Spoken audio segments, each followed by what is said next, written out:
안녕하세요 여러분, 셀프빙 TV입니다. 오랜만입니다.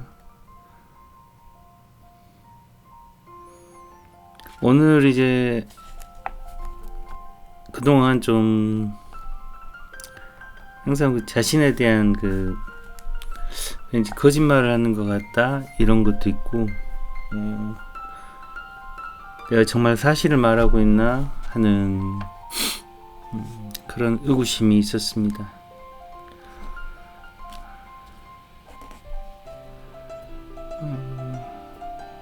완전하게 거기에 대한 어떤 해결은 아직 체감하진 않은 것 같고요.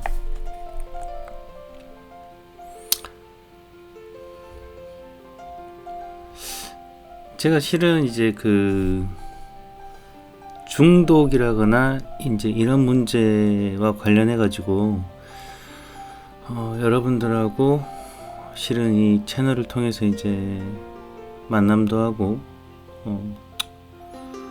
그렇게 하려고 채널을 열어서 이렇게 작업도 하고 있는데요.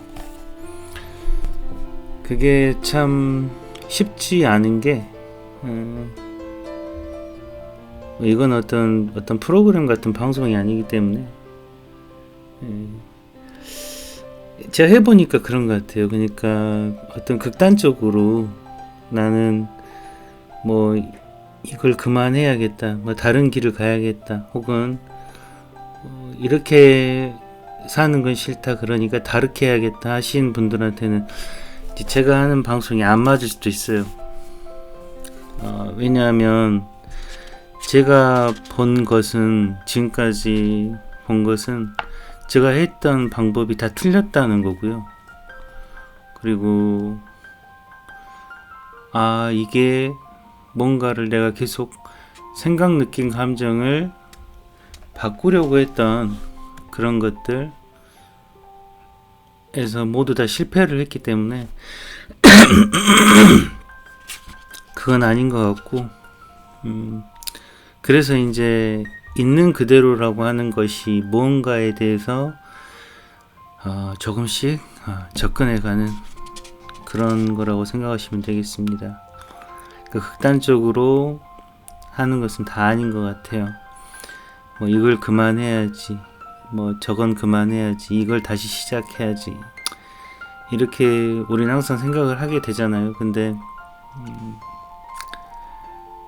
그 모든 방법이 다 실패했었을 때는 이제 더 이상 갈 길도 없고, 할 일도 없고, 할 수도 없고, 해보고 싶은 엄두도 안 날 수도 있습니다.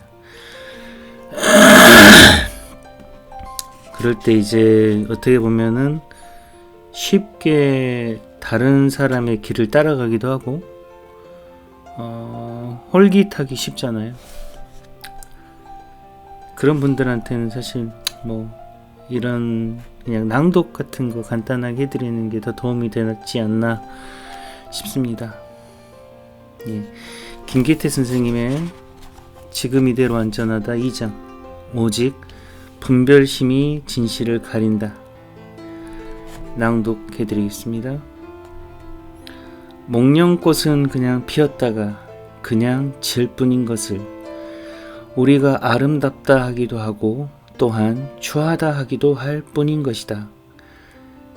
다시 말하면 아름다움과 추함이라는 것도 사실은 다만 우리 마음 안에서의 분별이요 구별일 뿐이지 사물에 있는 것은 아니라는 말이다.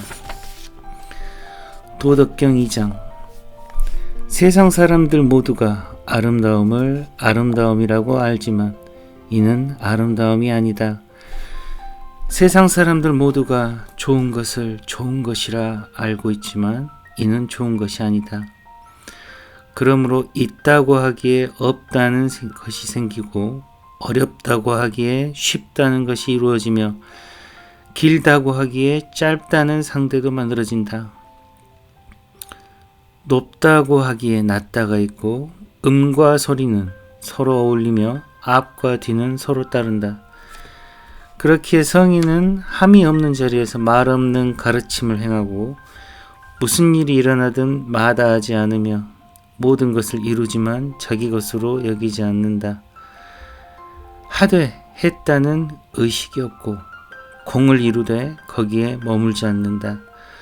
오직 어디에도 머물지 않기에 영원할 수 있는 것이다.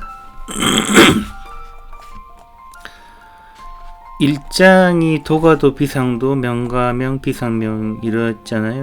그래서 이제 그에 관해서 이제 선생님께서 이제 뭐 쓰신 글이 이러네요.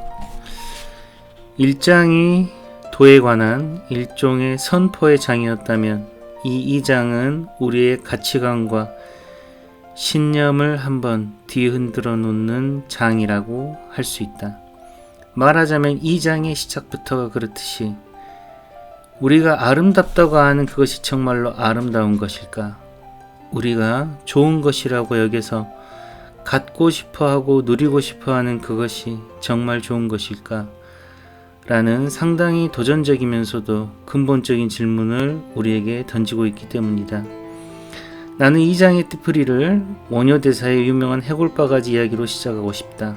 왜냐하면 우리는 어쩌면 이 이야기를 통하여 노자가 이 장에서 하고자 하는 말의 참뜻을 더 깊이 이해할 수 있고 삶에 관한 하나의 중요한 지혜를 발견할 수도 있기 때문이다. 원효는 그의 나이 45세 때 의상과 함께 불법을 구하기 위해 당나라로 간다. 그런데 이때는 그의 나이 34세 때 의상과 함께 불교를 공부하기 위해 요동까지 갔다가 그곳 병사들에게 잡혀 첩자로 몰린 채 여러 날 갇혀 있다가 돌아온 뒤에 두 번째 길로 이번에는 처음에 실패를 거울 삼아 배를 타고 가기 위해 백제 땅의 어느 나루터로 가던 중이었다. 이미 밤은 깊어 칠흑같이 어두운데 갑자기 큰 비마저 내려 원효와 의상은 어떻게든 비를 피할 만한 곳을 찾아 어둠 속을 헤매고 있었다. 그런데 저만치 어둠 속에서 오래된 토굴 같은 것이 어렴풋이 보여 손을 더듬으며 두 사람은 그 안으로 들어가게 되고 오랜 여행길에 지친 그들은 곧 깊은 잠에 골아 떨어지고 만다. 새벽녘 잠결에 타는 듯한 갈증을 느낀 원효는 본능적으로 머리맡을 더듬으며 물을 찾게 되고 문득 손에 잡힌 한 바가지의 물을 단숨에 들이켠다. 아, 얼마나 시원한지. 몇 날 며칠 제대로 먹지도 못하고 쉬지도 못한 채 걷고 또 걸어온 힘든 길이었는데 그 모든 허기와 피로와 갈증을 단번에 씻어주니 얼마나 행복하기까지 한지 원효는 다시 깊은 잠에 빠진다. 얼마나 시간이 흘렀을까 이윽고 사물을 분간할 수 있을 만큼 날이 밝았을 때 원효는 눈을 떴다. 그런데 이게 어찌된 일인가. 방금까지 터굴이라고 생각하고 누워있던 자리 여기저기에 사람의 뼈가 널려있고 주인은 음습하기 그지없지 않은가. 순간 원효는 소름이 쫙 끼치는 공포를 느끼며 급히 주위를 둘러본다. 아, 여기는 토굴이 아니라 너무나 오래되어 움푹 파인 무덤이 아닌가. 원효는 어젯밤 한치 앞을 내다보기 어려운 캄캄한 어둠과 피로 속에서 착각을 일으켰던 것이다. 그때 문득 아직 물기가 채 마르지 않은 해골바가지 하나가 눈에 들어오고 그것을 보는 순간 원효는 어젯밤 자신이 그토록 시원하게 마신 물이 사실은 해골바가지의 썩은 물이었다는 것을 알게 된다. 그와 동시에 견딜 수 없는 구토와 고통으로 대굴대굴 구르게 되고 그렇게 대굴대굴 구르던 그 어느 순간 문득 원효는 깨달음을 얻는다. 그리고는 이렇게 외친다. 마음이 일어나니 온갖 법이 일어나고 마음이 사라지니 토굴과 무덤이 둘이 아니구나. 또한 삼계가 오직 마음이며 만법이 오직 시기로다. 마음 바깥에 법이 없으니 어찌 따로 구하겠는가. 나는 당나라로 가지 않겠노라. 이후 원효의 삶은 완전히 달라진다. 그 일이 있고 난 후 곧 의상과 헤어져 신라로 돌아온 그는 그야말로 그 무엇에도 걸림이 없는 삶을 살게 되는 것이다. 이전에는 귀족적이며 단아하기까지 하던 그가 갑자기 저잣거리 속으로 들어가 무의 박을 두드리며 모든 것에 걸림없는 사람이 한 길로 생사를 벗어났도다라는 구절로 노래를 지어 부르면서 음주와 가무와 잡담 가운데에서 불법을 전하는가 하면 요석공주와 동침해 설총을 낳기도 하고, 이전에는 자기 말로는 글 한 줄 쓰지 못하던 그가 200권이 넘는 책을 저술하기도 한다. 그야말로 종횡무진 대자유의 삶이 물씬 느껴지는데 도대체 무슨 일이 해골바가지 사건 때 있었기에 그의 삶이 그토록 달라진 것인가? 죄송합니다. 우선 해골바가지의 썩은 물이라는 하나의 대상을 두고 보인 원효의 반응을 한번 들여다보자. 그는 전혀 상반된 두 가지 반응을 보이는데, 하나는 너무나 시원하게 벌컥벌컥 그 물을 마시면서 마치 하늘에서 내린 감로수인 양 지극히 행복해하는 모습이며, 다른 하나는 마치 독약이라도 마신 듯 견딜 수 없는 구토와 고통을 느꼈다는 것이다. 그런데 참 재미있는 것은 원효가 그렇게 하늘에서 내린 감로수를 마신 듯 행복해할 때도 해골바가지의 물은 여전히 해골바가지의 물이었고, 못 마실 것을 마신양 하며 견딜 수 없는 구토와 고통으로 대굴대굴 구를 때도 해골바가지의 물은 여전히 해골바가지의 물이었다는 사실이다. 다시 말해 해골바가지의 물이라는 사물 자체는 똑같았는데도 원효는 그 동일한 대상을 두고 전혀 다른 상반된 반응을 보였다는 것이다. 그렇다면 원효가 보인 그 상반된 반응의 원인은 해골바가지의 물 자체에 있었는가, 아니면 다른 무엇, 이를테면 원효의 마음, 이름하여 분별심에 있었는가? 그것은 분명 원효 자신의 마음에 있었다. 그렇지 않은가? 원효가 새벽녘 잠결에 그 물을 마시면서 분명 깨끗한 물임을 확인하고 마신 것은 아니지만, 평소의 습관대로 그것이 깨끗한 물일 것이라는 무의식적인 분별이 내면 깊이 깔려 있었기에 해골바가지의 썩은 물을 마시면서도 편안할 수가 있었고, 반면에 아침에 일어나 그 물을 보며 더럽다고 분별하니 그 동일한 대상이 이번에는 견딜 수 없는 구토와 고통을 일으키는 것으로 다가왔던 것이다. 즉 깨끗하다 혹은 더럽다 라는 것은 해골바가지의 물 자체에 있었던 것이 아니라 전적으로 원효의 마음이 지어낸 원효의 마음 안에서의 분별이요 구별일 뿐이었다는 것이다. 그런데도 원효는 처음에는 그 사실을 미처 깨닫지 못한 채 자신의 눈에 들어온 해골바가지의 물 자체가 실제로 더럽다고 느끼고는 견딜 수 없는 구토를 일으키다가 다음 순간 문득 바로 그 물을 새벽녘에는 그토록 시원하게 마시지 않았던가 하는 생각이 들자 모든 것이 다만 마음이 지어내는 구별이요 분별일 뿐 아무것도 아니라는 것을 확연히 깨닫게 된 것이다. 그러고는 마음이 지어낸 그 모든 허구적인 분별과 무게와 집착에서 벗어나 비로소 모든 것을 있는 그대로 바라보게 되면서 마침내 자유하게 되었고, 그 깨달음이 그의 삶을 근본에서부터 뒤바꿔 놓았던 것이다. 세상 사람들 모두가 아름다움을 아름다움이라고 알지만 이는 아름다움이 아니다. 노자가 이 장에서 말하고자 하는 것도 바로 이것이다. 즉 모든 상대적인 분별과 구별과 무게는 결국 우리 마음이 지어낸 우리 마음 안에서의 허상이요 허구일 뿐이지 결코 사물에 실제하는 것이 아니라는 것이다. 이를테면 세상 사람들 모두가 아름다움을 아름다움이라고 알지만 이 아름다움이라는 것도 사실은 가만히 들여다보면 결국 우리 마음 안에서의 분별이요 구별이요 개념일 뿐이지 사물 자체가 아름다운 것은 아니라는 말이다. 예를 들어 봄에 화사하게 목련꽃이 필 때 우리는 그것을 보며 아름답다고 탄성을 지르기도 하지만 곧 그것이 힘없이 툭 하고 져버리면 그 허망이 떨어져 누운 꽃잎을 보면서 이번에는 추하다고 한다. 그러나 이때도 마찬가지로 목련꽃은 그냥 피었다가 그냥 질 뿐인 것을 우리가 아름답다 하기도 하고 또한 추하다 할 뿐인 것이다.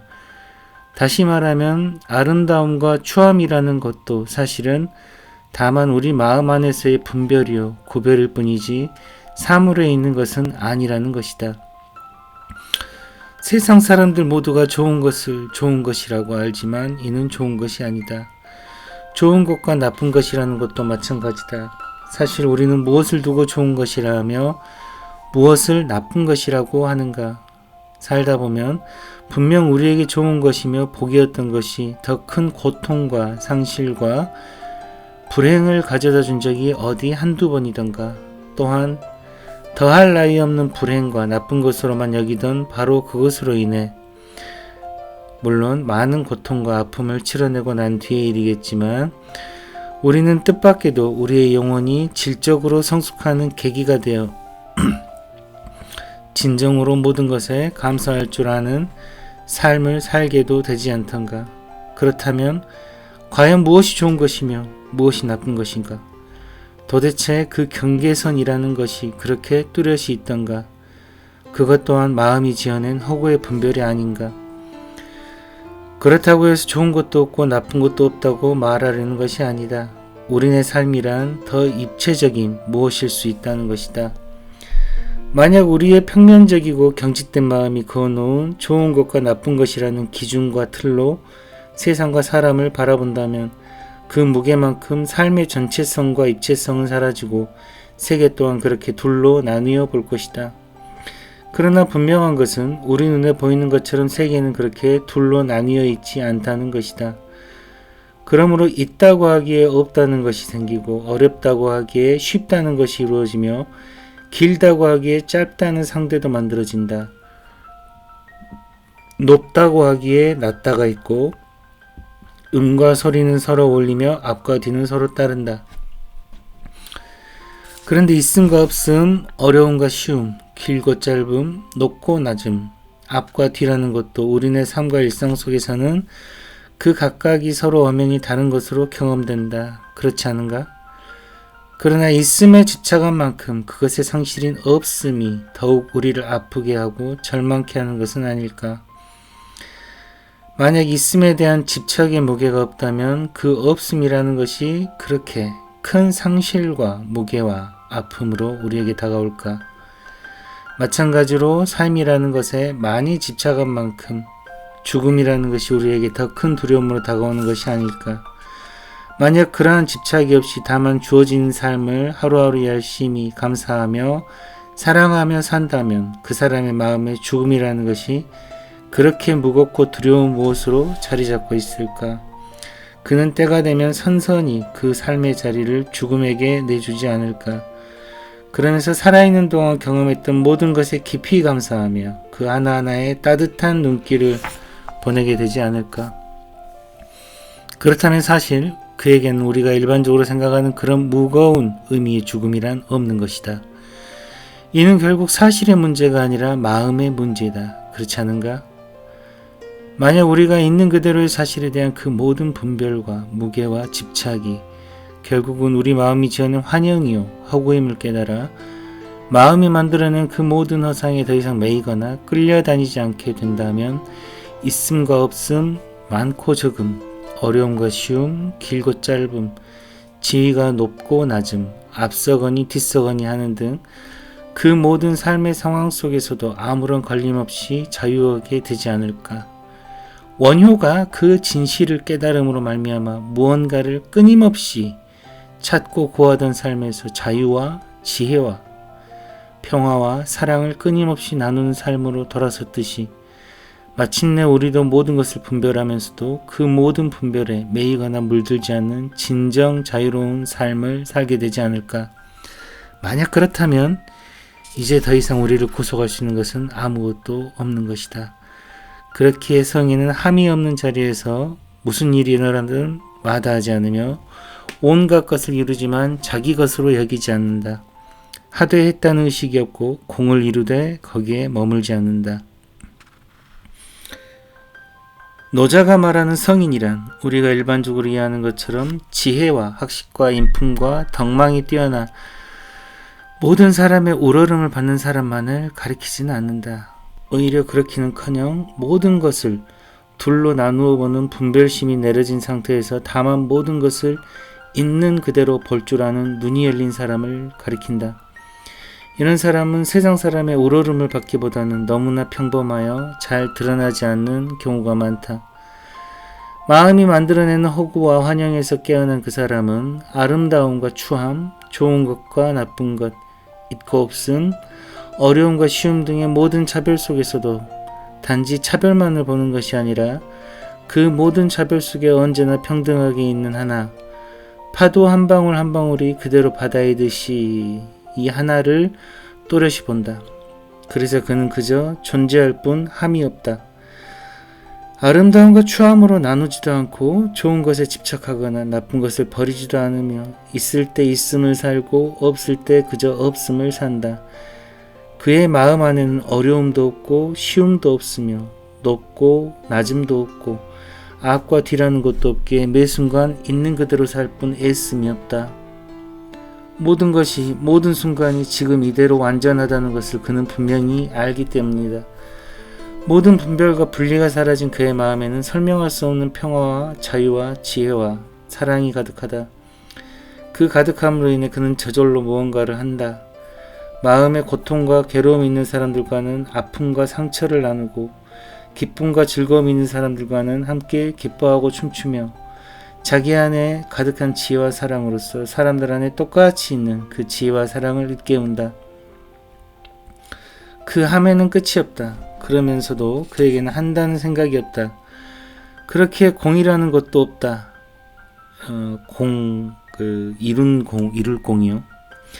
그러니 어찌 거기에 머무른다거나 혹은 자기 것으로 여길 수 있겠는가. 그는 그저 그렇게 존재할 뿐이다.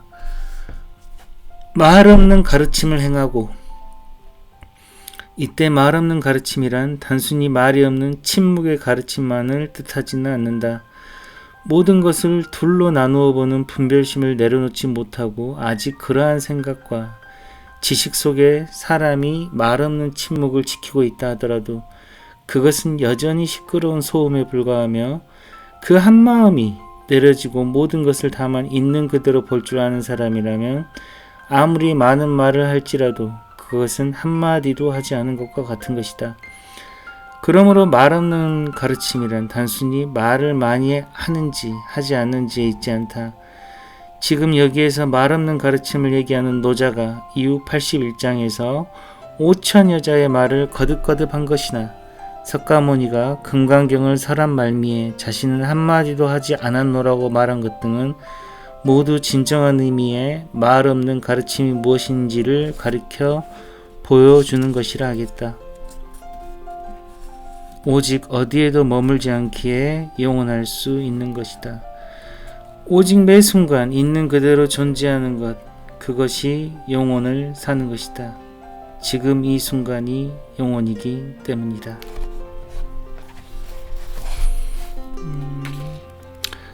제가 2장 낭독을 해드렸습니다. 오직 분별심이 진실을 가린다. 이 좀 종교가 있으신 분들은 살짝 이게 안 좋게 다가오실 수도 있어요. 그러니까 뭐 분별심이라거나 뭐 약간 불교적인 색상이 난다거나 이런 것이 느껴지실 수 있죠. 예화도 원효의 예화를 들었고요. 근데 이건 약간 탈종교적인 이야기입니다.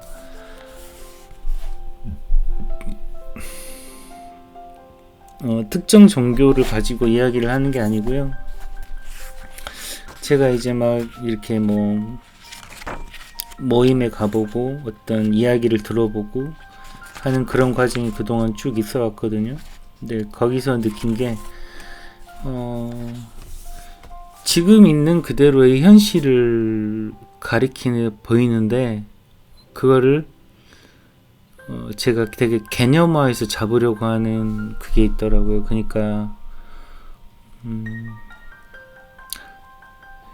최근에 이제 그냥 들었던 생각입니다. 이걸 저희 이제 직원분들하고 나누기도 했는데 저희가 말에 굉장히 많이 속는다는 그런 느낌 많이 받거든요. 여러분 자유가 뭘까요? 제가 그래서 이제 저희 직원분들하고 이야기를 나누면서 두 가지 자유를 제가 제시를 해봤습니다. 내가 원하는 것을 마음껏 할 수 있는 자유와 더 이상 원하는 게 없는 자유 중에서, 그래서 할 게 없는 자유 중에서 어떤 것을 선택하겠냐고. 여러분은 뭘 선택하시겠어요? 저희 직원들은 이구동성으로 원하는 걸 마음껏 하는 자유를 선택한다고 했습니다. 그래서 이제 제가 거기에다 약간 뒷글을 붙이기로, 그런데 그렇다면 딜레마가 하나 있다. 원하는 것을 뭔가 계속 한다는 것은 일단 첫째, 현재에 대해서 불만족을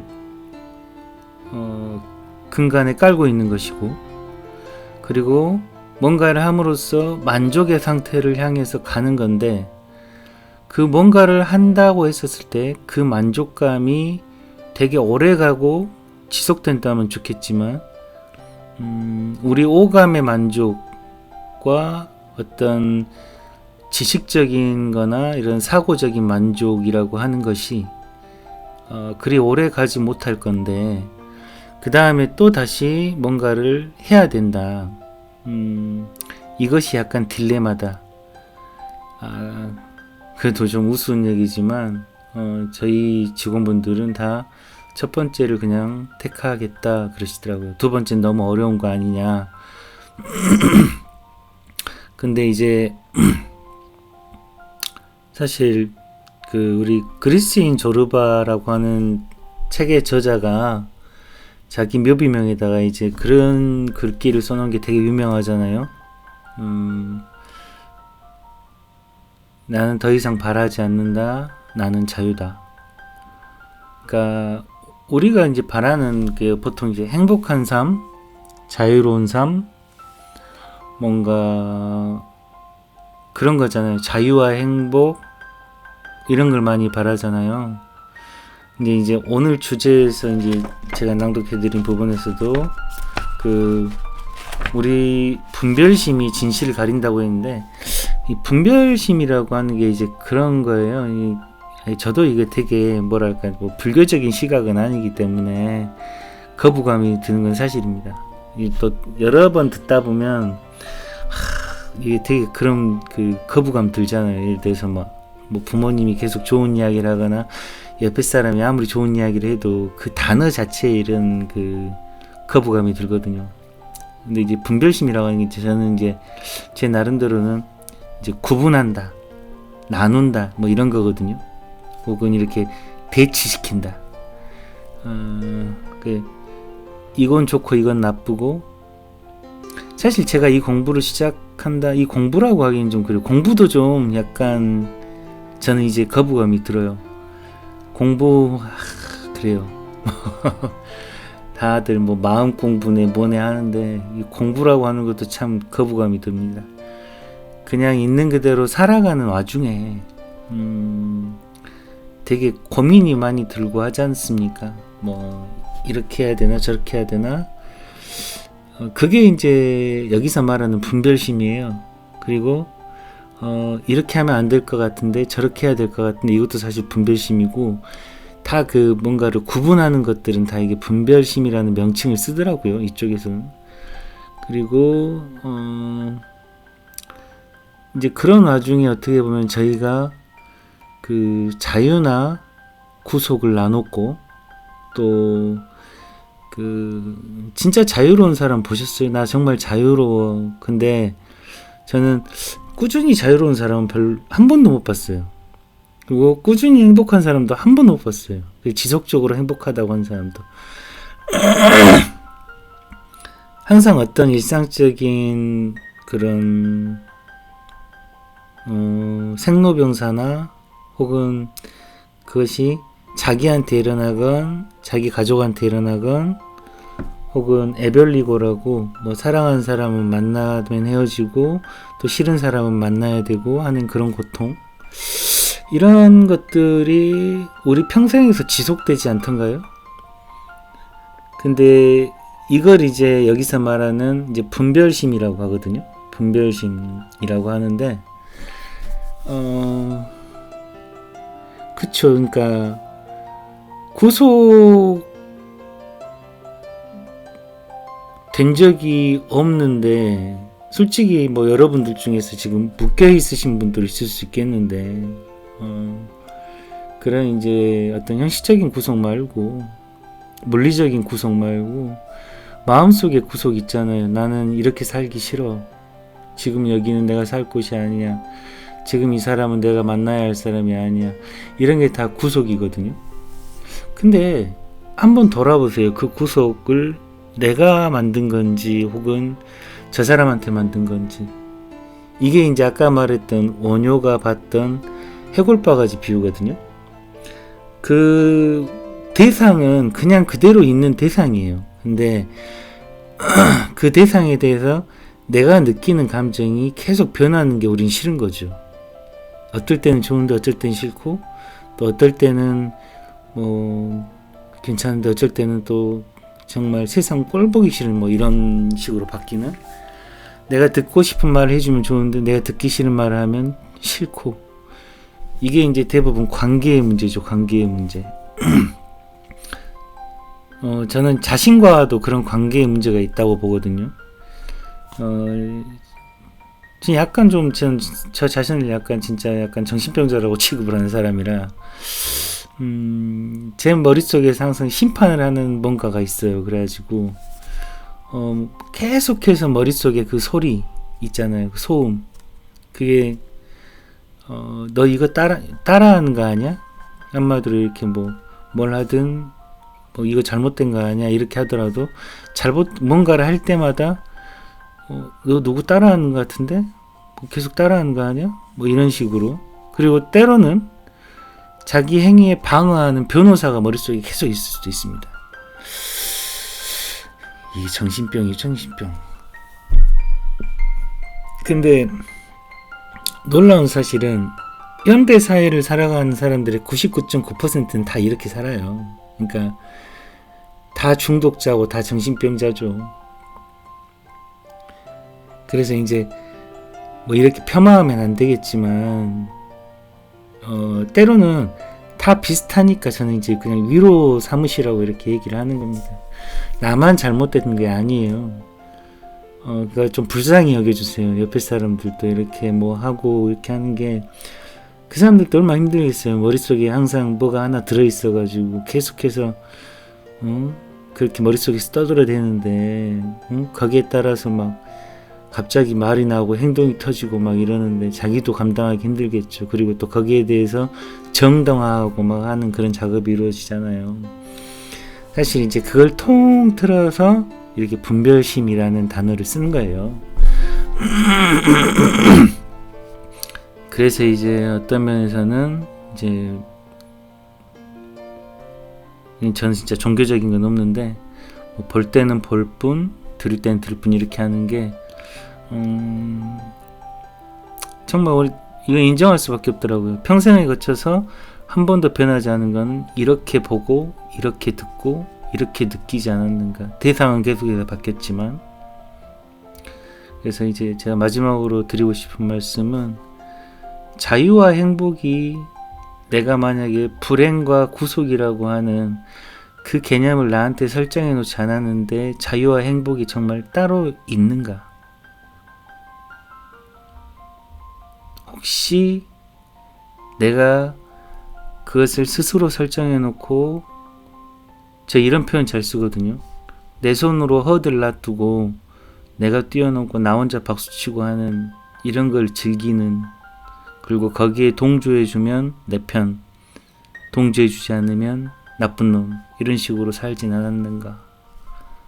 그리고 때로는 잊기 위해 살았는지 정말 내가 삶을 사는 건지, 이 부분도 조금 고민스러운 부분입니다.